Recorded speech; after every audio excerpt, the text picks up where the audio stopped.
அண்மை செய்தி. சென்னை தியாகராயர் நகரில் உள்ள இலகணேசன் இல்லத்திற்கு சென்று மறைந்த இலகணேசன் உடலுக்கு முதலமைச்சர் மு.க.ஸ்டாலின் நேரில் அஞ்சலி செலுத்தினார்.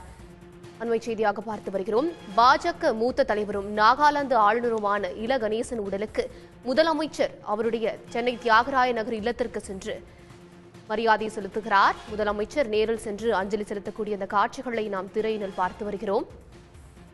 இலகணேசன் மறைந்த செய்தி கேட்டு மிகுந்த துயருற்றேன் என்று தன்னுடைய இரங்கல் பதிவினை அவர் தெரிவித்திருந்தார்.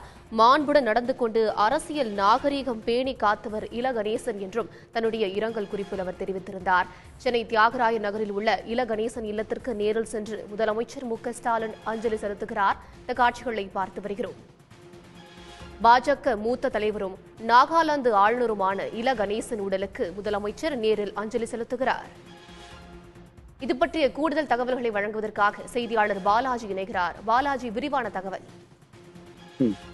நாகாலாந்து ஆளுநரும் பாஜக மூத்த தலைவருமாக இருந்த இலகணேசன் கடந்த ஒரு வார காலமாக உடல்நலக் குறைவு காரணமாக சென்னை அப்பல்லோ மருத்துவமனையில் சிகிச்சை பெற்று வந்தார். இந்த நிலையில் சிகிச்சை பலனின்றி இன்று மாலை இலகணேசன் உயிரிழந்தார். இந்த நிலையில் அவரது உடல் சற்று முன்பாக சென்னை தியாகராய நகரில் இருக்கக்கூடிய அவரது இல்லத்திற்கு கொண்டு வரப்பட்டது. அவரது உடல் கொண்டு வந்தவுடன் முதல் நாளாக தற்பொழுது தமிழ்நாடு முதலமைச்சர் மு.க.ஸ்டாலின் அவரது உடலுக்கு தற்போது நேரடியாக அஞ்சலி செலுத்தி வரக்கூடிய அந்த காட்சிகளை பார்த்து வருகிறோம். குறிப்பாக கடந்த வாரம் சென்னை தியாகராய நகரில் இருக்கக்கூடிய இலகணேசன் இல்லத்தில் அவருக்கு உடல்நலக் குறைவு ஏற்பட்டு மருத்துவமனையில் தீவிர சிகிச்சை பிரிவில் கடந்த ஒரு வாரமாக இருந்த சூழலில் தற்போது அவருக்கு அந்த சிகிச்சை பலனளிக்காமல் தற்போது உயிரிழந்த சூழ்நிலையில் முதலமைச்சர் தற்போது அஞ்சலி செலுத்தி வருகிறார்.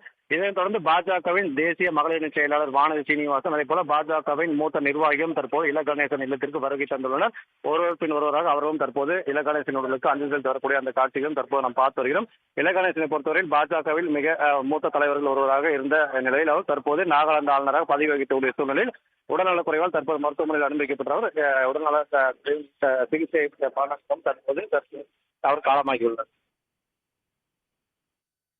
விவரங்களுக்கு நன்றி பாலாஜி. உடனுக்குடன் செய்திகளை தெரிந்து கொள்ள சன் நியூஸ் பெல் ஐகானை கிளிக் பண்ணுங்க.